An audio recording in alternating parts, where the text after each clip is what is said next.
All right, Russ, I got to tell you this story about trying not to get stuck in the sand when parking at the beach. You know what I'm talking about? Yeah, I've gotten stuck in the sand before. That's not a fun thing. Well, I can tell you, let me just set the picture for you. It's me, Jessica, and our 5 girls, and we have found the perfect spot on the beach. I'm talking like remote, there's not a lot of people around, and all I have to do is park on the side of this road. And then we're going to be able to unpack our gear and going to have the greatest day, right? I have a big tent. All the girls can hang out by the water. And all I see is this sand next to the road. And I don't know about you, but if you've ever been stuck in the sand, you never want that to happen again, especially when everybody is anticipating a day at the beach. Right. And so I have to parallel park. And as you can imagine, you're not a good driver. Or trying to whiz by, and so you're like, okay, all I got to do, I'm gonna pull up, I'm gonna back in, and I'll pull forward. I can do this. So I'm in a hurry. I back in, and I go to pull forward, and all of a sudden, woo, I'm hitting the gas, and nothing is happening. Oh no. And all of a sudden, I can just feel my wife's eyeballs looking over at me in like the daggers of, I'm just thinking, no way he just got us stuck. And in the back, the girls are, Dad, are we okay? And immediately I hit the driver's seat and I said, I knew this was going to happen. I knew this was going to happen. We're stuck. And I look over and my wife lovingly, she looks over at me. She says, Joey, are we in drive? No. And immediately I'm like, oh, I had stuck it in neutral and we were just spinning, nowhere. We were going nowhere. I was not stuck. We were fine. We made it to the beach. It was pure embarrassment and failure on my part, but I'm so glad we weren't stuck. Relief at the same time. Exactly. Well, I think if you take anything from Joey's story, there is one, consult our wives quicker. Secondly, I feel like sometimes we can get stuck. I'm going to use your story there. We can get stuck looking at investments and things only from a pure rate of return standpoint. And today's podcast is really focused on helping us understand, how can I increase my rate of return? And I think we're going to give you a spin on that a little bit. We will break down 3 different ways, from taxes to using other people's money, as well as using the infinite banking concept, which examples of how people have been able to increase rate of return. But I think hopefully from this story, Joey, everyone would take that we don't have to get stuck in making a decision just based upon that, because sometimes inaction can be our worst thing that we do, and being afraid to do something could have you missing out on an amazing opportunity, which is, I'm imagining you guys had an amazing opportunity after you realized that you were sitting in neutral. You finally pulled forward, got out of the way of traffic, and then you guys got to spend time on the beach. So without further ado, let's pull our seats up and belly up.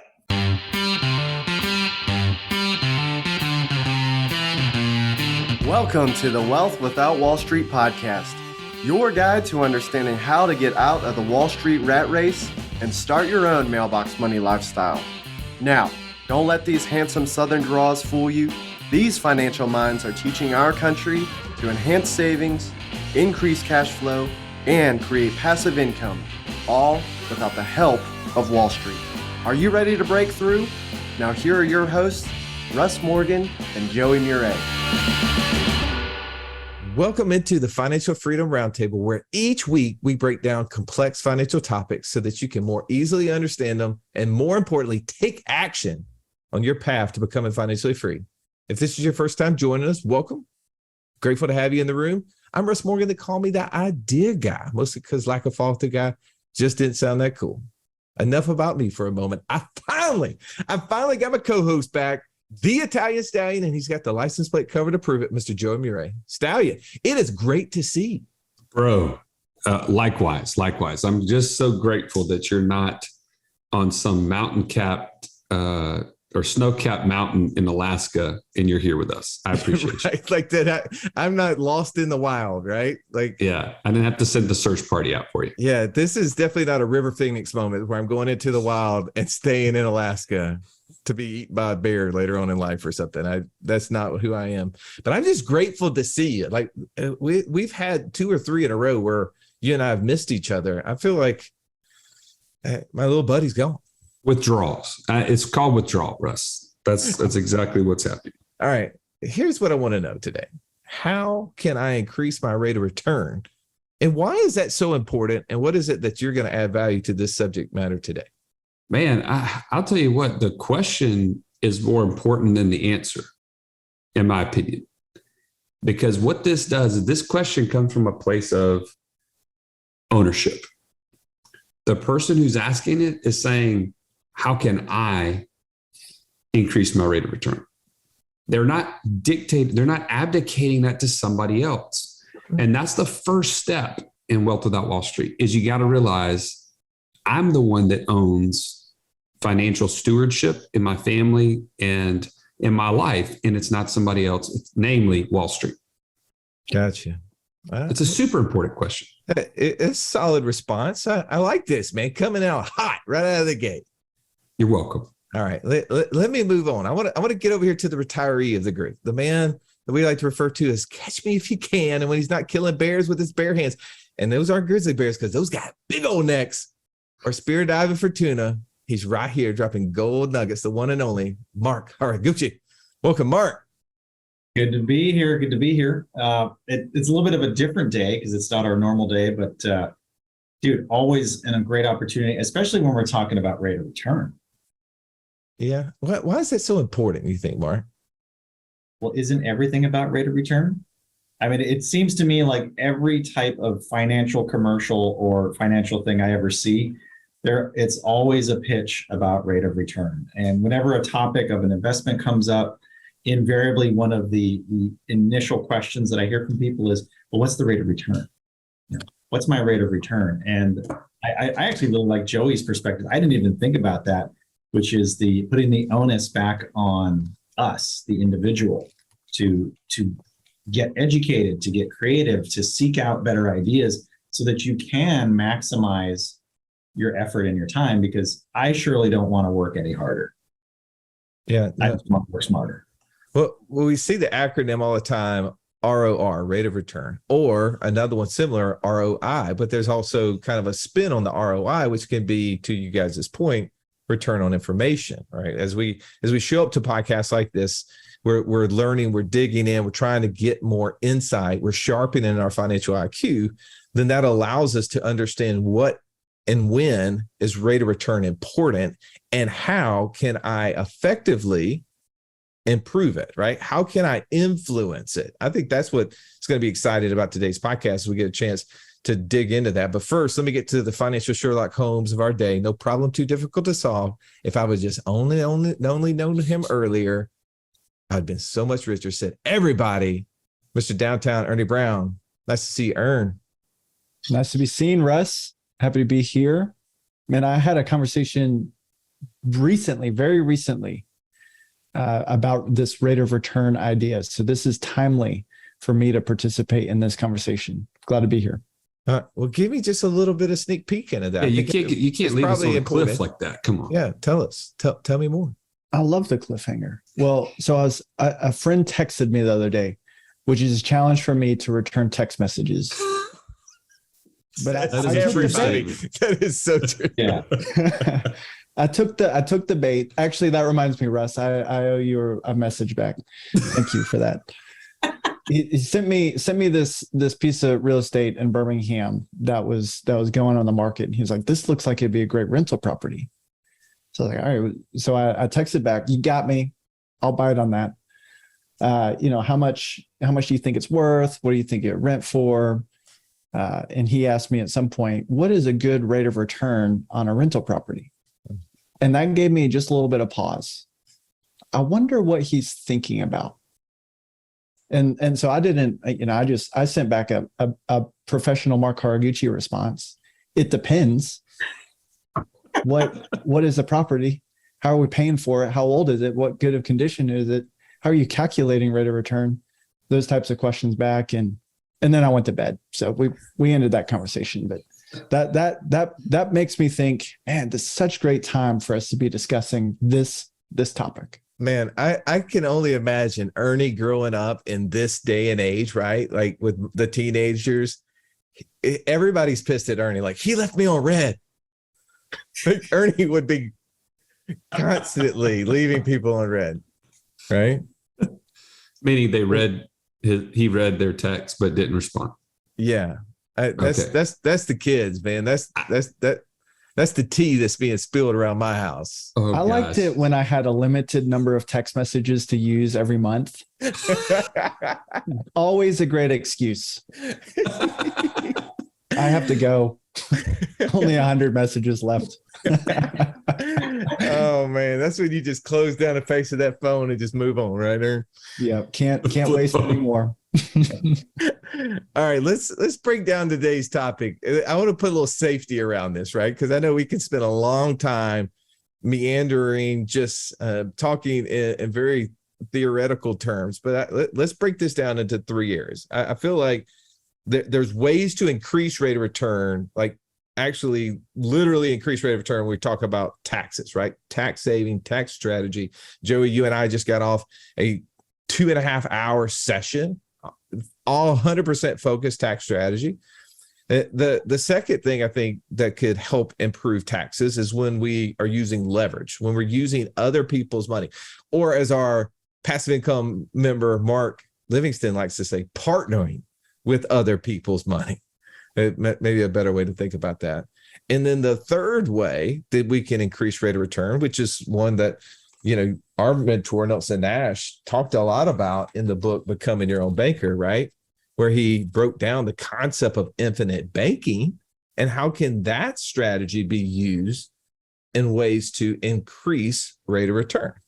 So let me move around the table over here to you, Joey. You're hot. You've been thinking taxes for 2.5 hours. How can we use taxes to enhance rate of return? Man, that is the worst question you could ask me, because right now my brain is just dysfunction right now. Like, there's so many possible answers to that could be super like in the weeds. But I think the big questions, or the big things that kind of come to my mind, is that using the tax code to its fullest allows you to keep more of the money that you make. In fact, I know that there are many of our clients and folks in our passive income mastermind in particular, Mark being one of those people. You already mentioned Mark Livingston, but he specifically focused in on some strategies that he was going to invest in that allowed him to have bonus depreciation that then freed up cash he was going to give towards taxes anyway. And it just absolutely brought his financial freedom goals, years and years ahead. And what I mean by that is, when you can take the tax code, use it to your favor or to your benefit, your rate of return increases on the rest of the cash that you now have to utilize. It's more of a volume play in my mind that it is rate of return, but I could see how those things are related. Okay. How would you say it differently? Yeah, you just walked around that a bunch. I don't know. That was more of a political answer. I feel like you should be running for some primary somewhere in a state seat. But we'll let you sit on that one. I'll come back to that response in a second.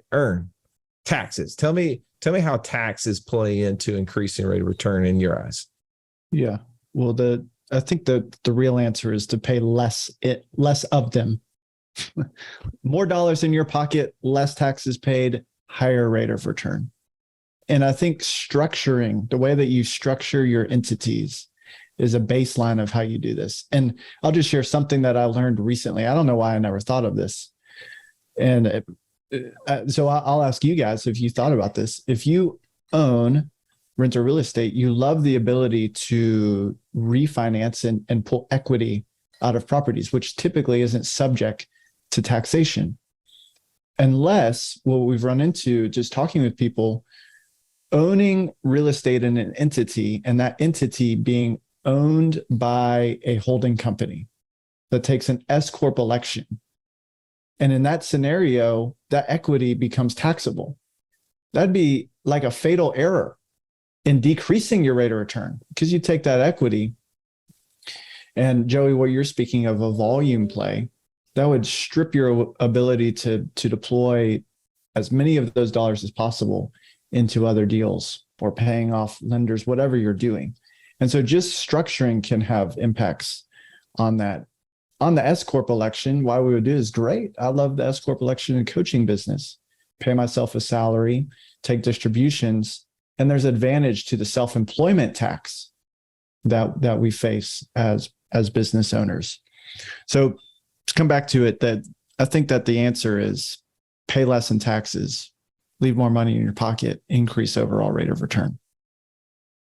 All right, Mark, these guys are talking great game, but can you give me some specifics? Can you give me an example, whether it's you or somebody you've been coaching with over the last month? Talk a little bit about how someone is actually using some piece of code in order to create rate of return through tax strategy. Yeah. It's not how much I make, it's how much I can keep. If I came to you guys right now and I said, hey, I've got 2 deals. One of them has an 8% rate of return and the other one has a 12% rate of return. Which one would you want? Going 12. It depends. Right? Then we go back to Joey's comment in one of our other podcasts about someone who was talking about they were getting a loan and they were super excited on the rate. But what are the terms? Okay. When we're talking about rate of return, gang, don't just get focused on that one number that just about every single investment is going to throw on their prospectus page to draw you like a moth to a flame, right? If you look at a piece of real estate and let's say it only shows like a 7% rate of return, a lot of people will go, oh my gosh, that's horrible. Well, look at this other thing I can do. I can actually lend Russ money and I can make 10%. Wow, my rate of return is 10%. Aren't I doing so much better? Well, not necessarily, because on the piece of real estate, now not only, okay, so I have a 7% rate of return, but I get to write off my mortgage interest. I get to depreciate the dwelling. I have all the other expenses that I might incur that I get to write off. If I acquire the property, I also get to write off. And again, I'm not a tax professional. This is not tax advice. Please seek a qualified CPA or tax attorney.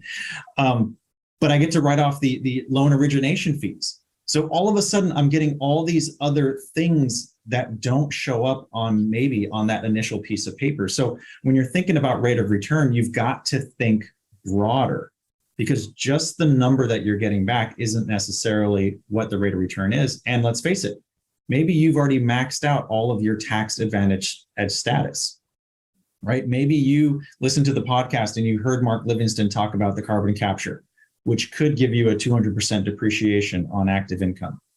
What if you've already depreciated all your active income? What if you've already written it all off? Is now all of a sudden doing another deal that gives you another active income write-off the appropriate step for you? Is the return on your investment actually going to work for you? Or might it be better to look at a different one?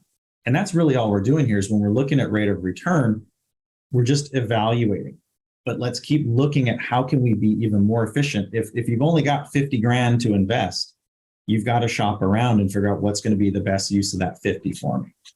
All right. I'm going to make sure I jump in here and play the other side of the coin to say that don't let the tax tail wag the dog, right? Don't just focus on tax.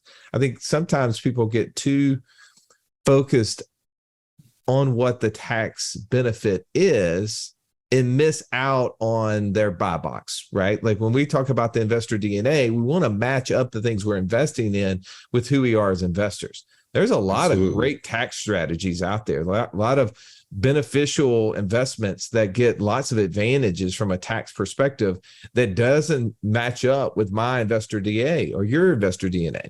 And we just can't follow it just because of that. So just like anything, don't get just caught up looking at just one aspect of it and get that shiny object, that excitement, that FOMO going, like, oh, I'm going to take advantage of this, because no, it needs to fit everything else that we're doing. And every one of you talked about it to some degree. I just want to point that out. It's the obvious, but that sometimes becomes the thing, right? Like we get so caught up. Oh, this one has 200% depreciation against active income, for instance, right? Like that's amazing. Right.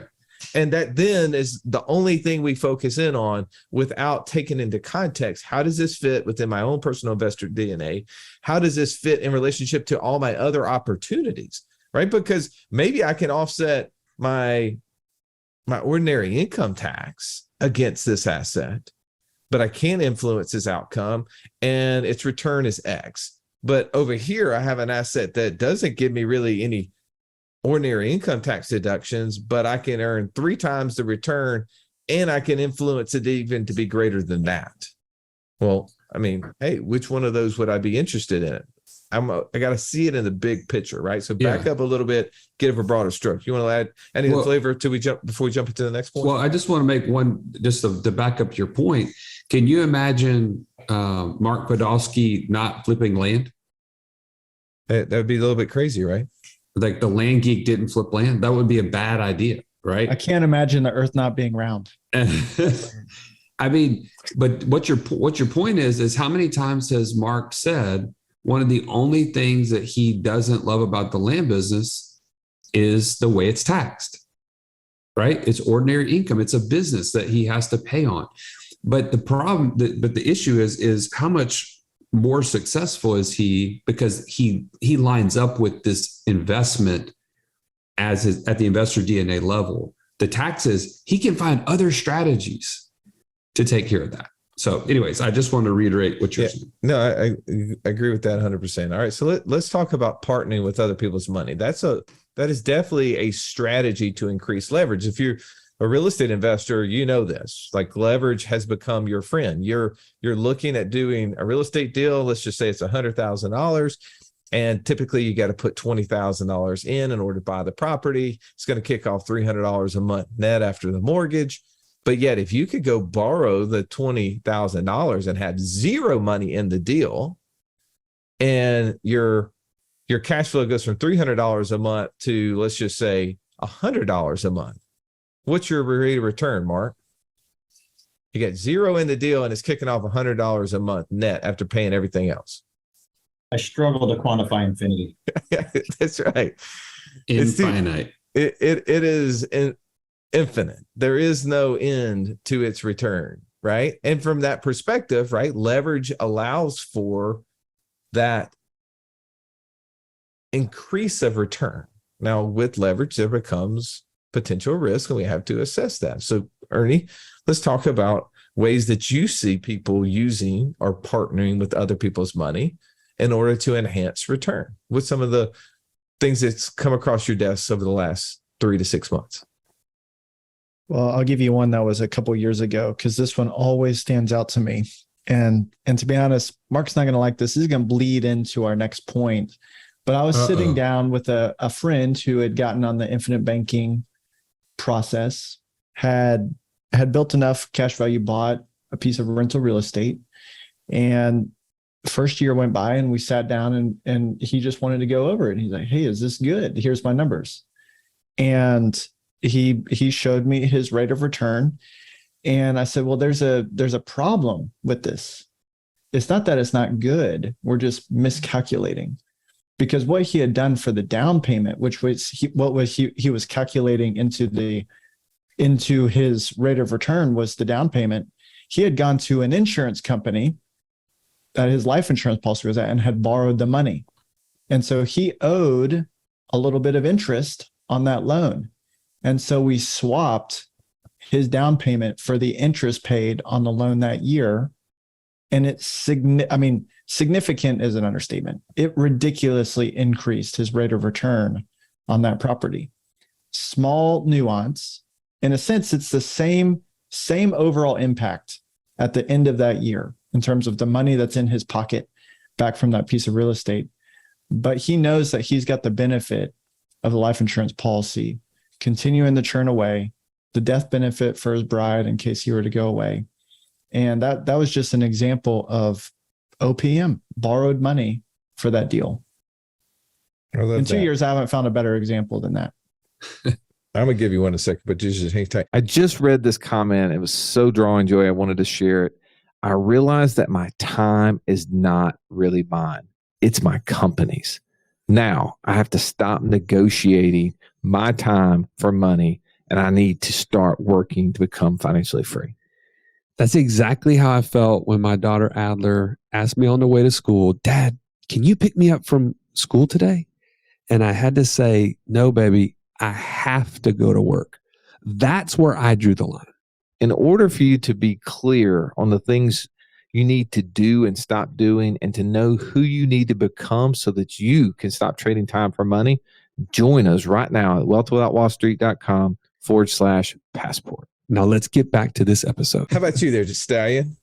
Well, I'm going to take it to take one of the first things that Ernie was mentioning about on the last point is about borrowing against real estate down the road. So that you buy a piece of real estate today, you use leverage with an 80% loan and put 20% down, right?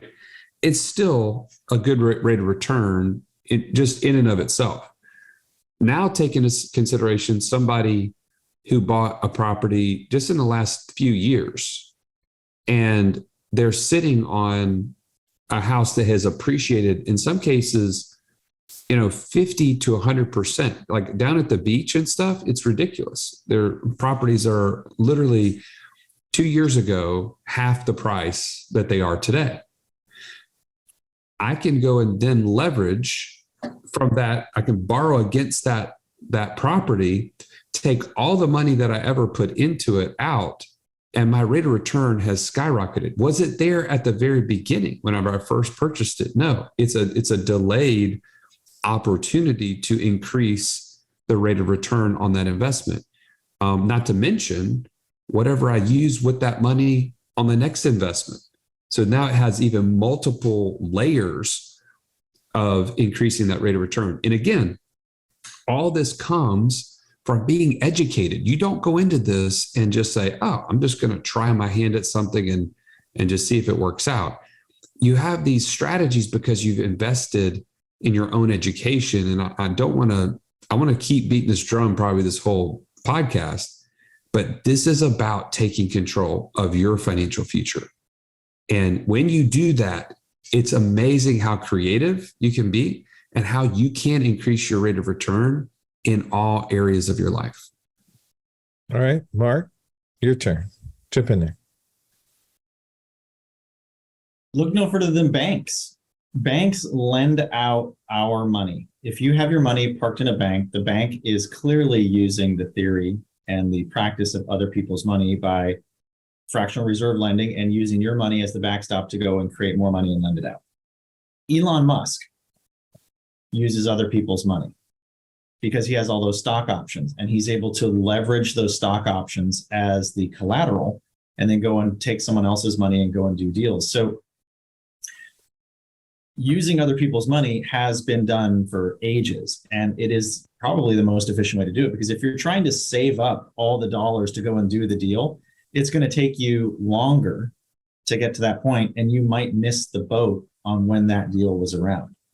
I was just thinking of something else too here is, as you guys are like evaluating rate of return on stuff, sometimes the rate of return is by not getting into the deal. So if you're looking around trying to find OPM, and so I was doing this with one of my friends, he was looking at a real estate deal. He had that, let's just pick some fictitious numbers. It was a $100,000 piece of property. He had the 20 grand to roll in on the down payment. The appraisal came back low. So the value of the home was lower. So the bank was willing to lend less money. He had to kick in extra cash to make the deal go. And he asked me, he said, what would you do? And I said, well, well, do you have the money? He's like, yeah, I've got the extra cash. I can kick it in. I said, will it cash flow? He said, yeah, it'll cash flow even if I put the extra money in. I said, all right, what is the cost of that extra chunk of cash that you're putting in? And he said, well, there is no cost. I said, yeah, there is. He said, no, it's cash. I already have it. I'm like, all right, well, what if you took out a policy loan for that? Oh, I said, will it cash flow now?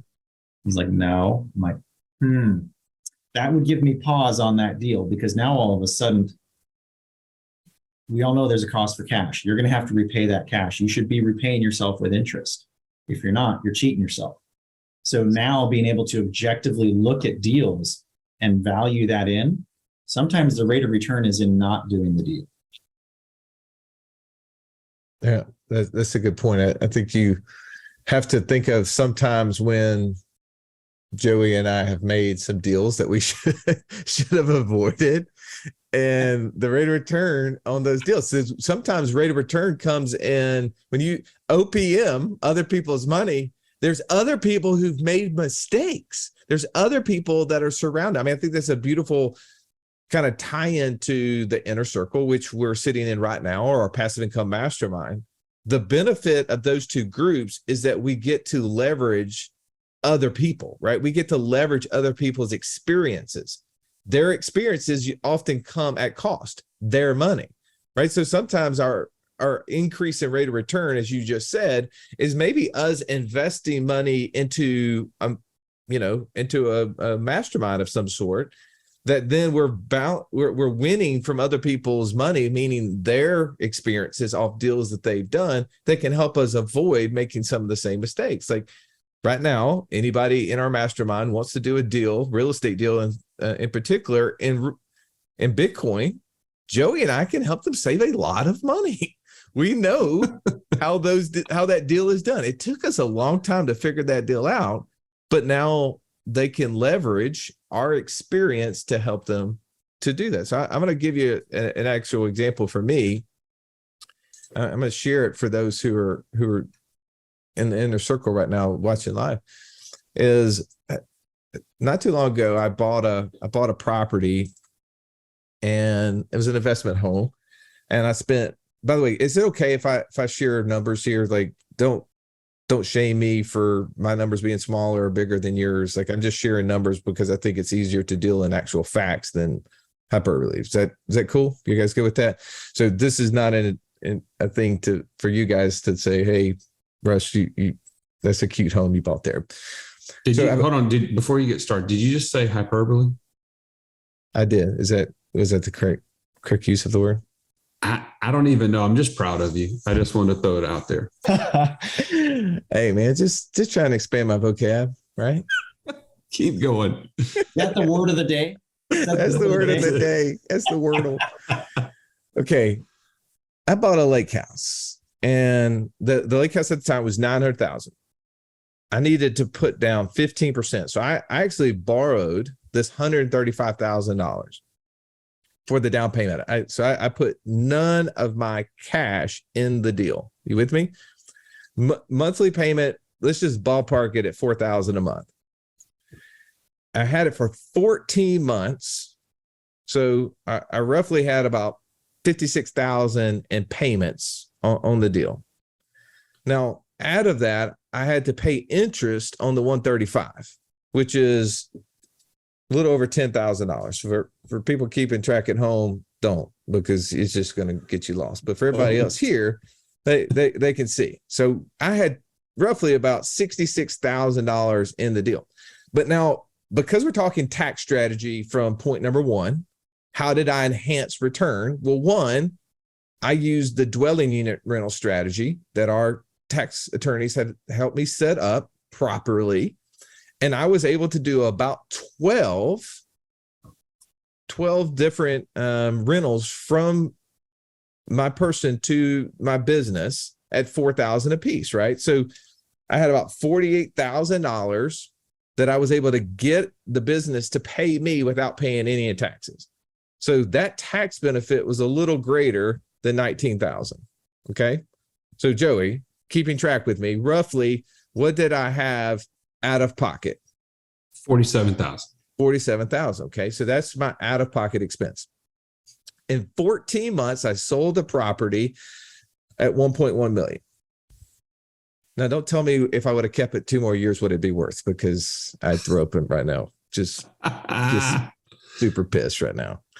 It'd be worth access to a lake house. Yeah, it's just so mad. So mad.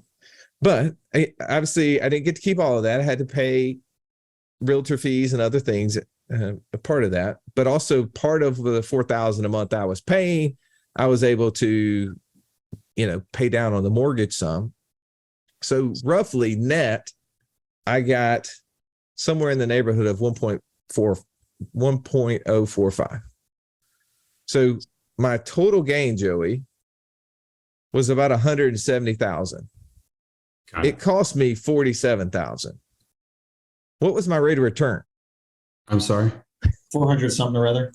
Yeah, it was silly. I mean, it's dumb, right? That's how using leverage helped me. I mean, that wasn't my sole purpose of this investment property, but it definitely helped me, right?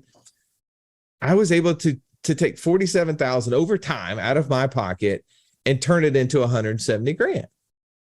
And by the way, that 170 grand was not subject to ordinary income tax. It was only subject to capital gains tax. So I did have to pay some tax on that, but I was able to keep a lot more. So there's one of those ways in which taxes and using other people's money was able to enhance my rate of return. Now, I'm going to use this to jump into the third point, because the third point is using the infinite banking concept.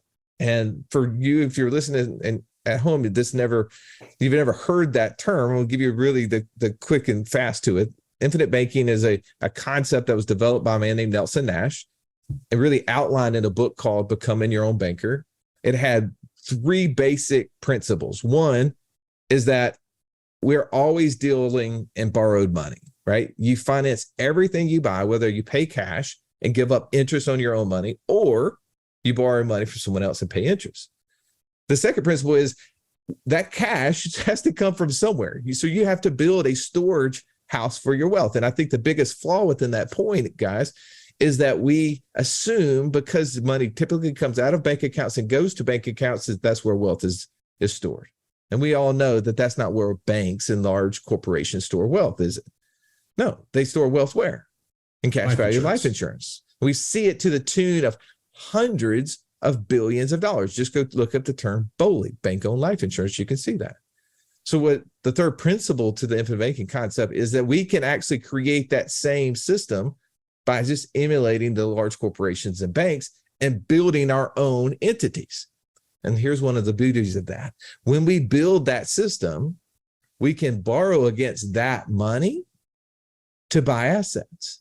And we can still earn interest on the money that we borrowed. So Joey, the 135,000, where do you think that money was borrowed from? I'm guessing it was from your policies. That's incorrect. Mark, where was that money borrowed from? It's borrowed from the life insurance company. It's borrowed from the life insurance company, right? They used my cash value as collateral in order to do that. Ernie, did I have to get permission from them to do that? I don't think so. Were they scared of me defaulting on the loan? They certainly were not. Was there any chance that they were going to reduce my line of credit and access to that money? There was not. No, of course there wasn't, right? Because those loans are guaranteed because they're 100% backed by the cash value. But as you all know, every single day over that 14 months, what was happening to the value of my cash value? Growing. It was growing, right? So I had the money growing in addition to. Now, if we did some fast math, we took 135,000 and we said, what was it earning? And let's just say it's 4%. I was earning about $5,400 a year, or for simpler terms, $450 a month. So for 14 months, I earn an additional $6,300 on top of what I just showed you a second ago. Did that increase my rate of return? Sure enough. Okay. You try to tell me something that's better than that, Joey. No, it's not. I think the point that you're making, and the simple part of this, is that you can build the same system and increase the rate of return on everything that you do in all of life. And it's not any more difficult, right? We're not taking on any more risk.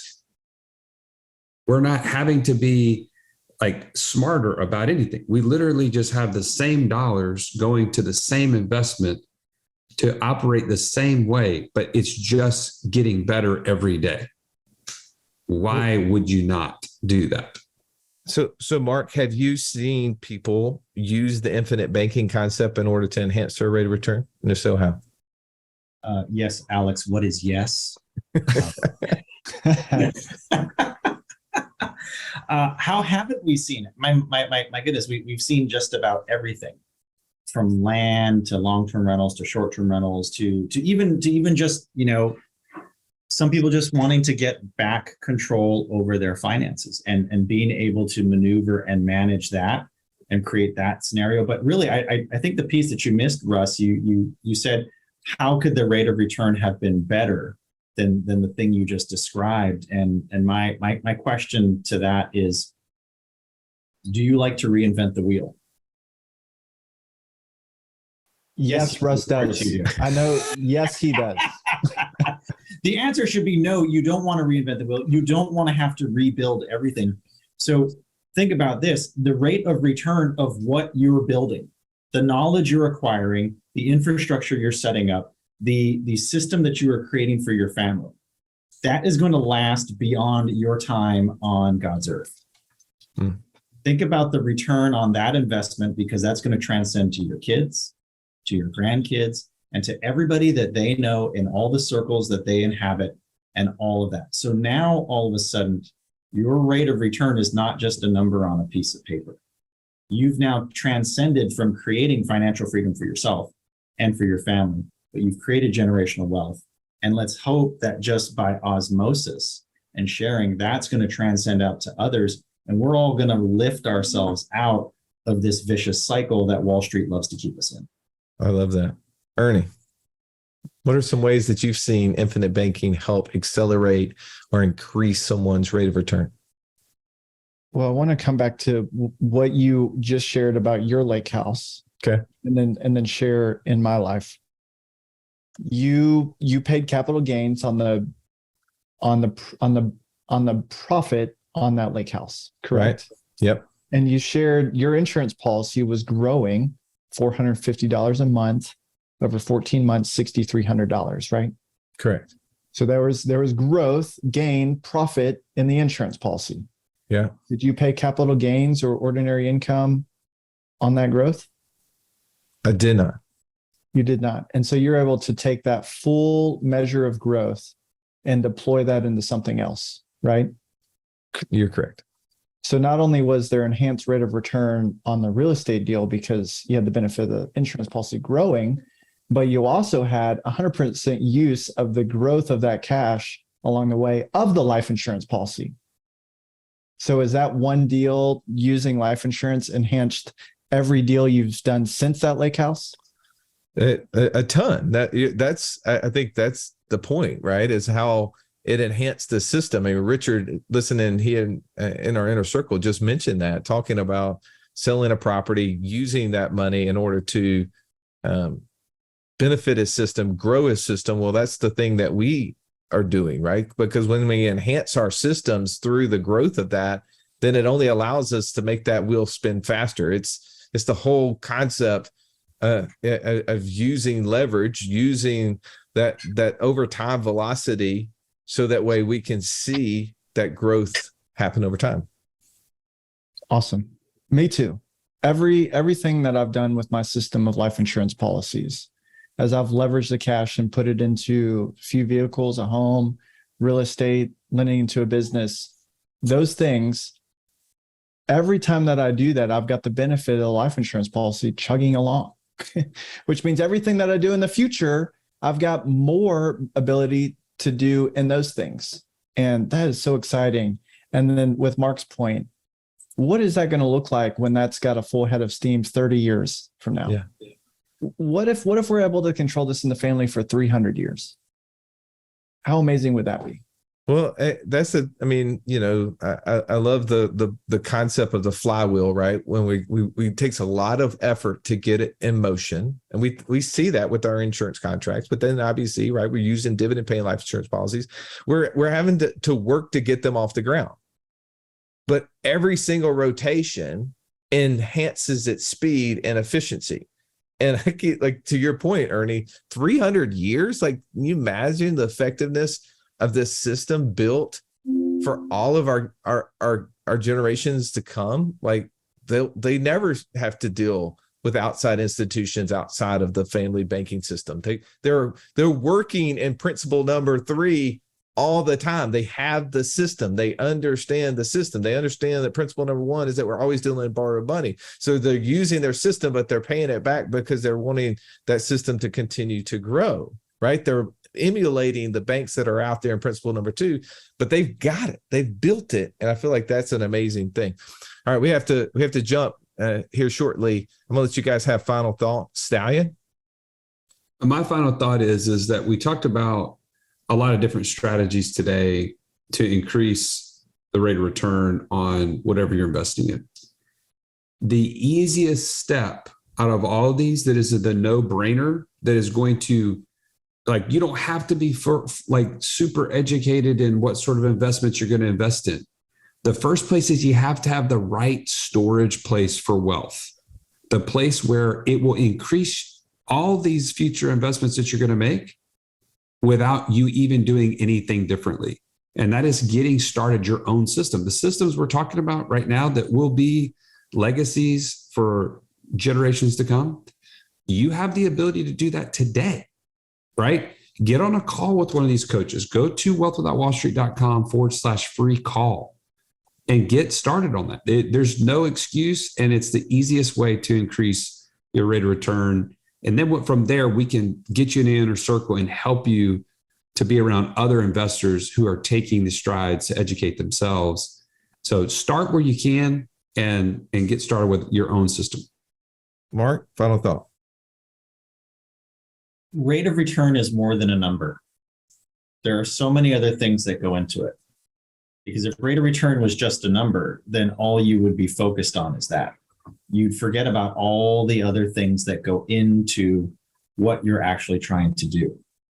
Because the investment is just a stepping stone on the way to your financial freedom. My time is worth way more than any rate of return number. So I'll gladly take a lower quote rate of return if the amount of effort I have to put in is exponentially smaller. So because all of a sudden the return on my time now is exponentially larger. So don't get stuck in just the number. There's a lot more to it. We threw a bunch of things out here, but that's where the inner circle, I think, is really helpful. Bring these questions, bring these ideas. Hey, I'm evaluating this investment. What am I missing? What would you guys think? Because more eyes on the same problem is going to help you think about it in different ways and help you better figure out, is this the right opportunity for me? Great point. Ern, final thought. When you ask 50 random people in our communities, how do I get a better rate of return? The answer is take more risk. Risk equals reward. I got to take more risk to get a higher return. I got to speculate. But what we're talking about is a fully developed strategy.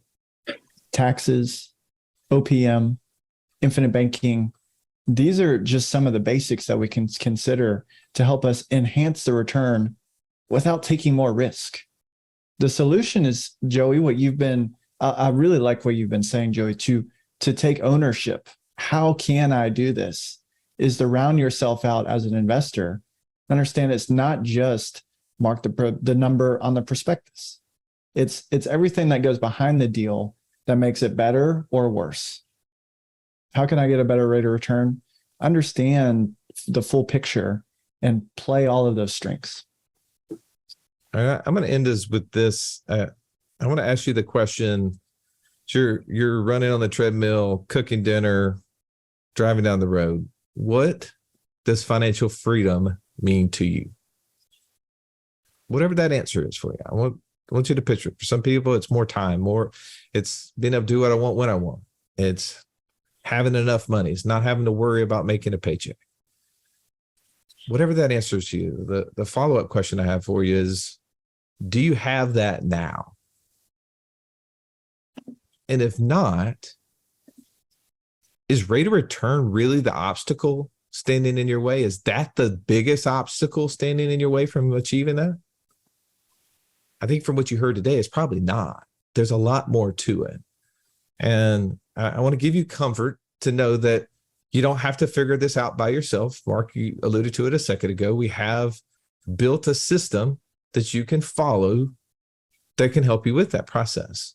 And if you go to wealthwithoutwallstreet.com/free call, one of these coaches can walk you through a simplified plan that you can get on that can help you get closer to becoming financially free. And that's the objective that we have.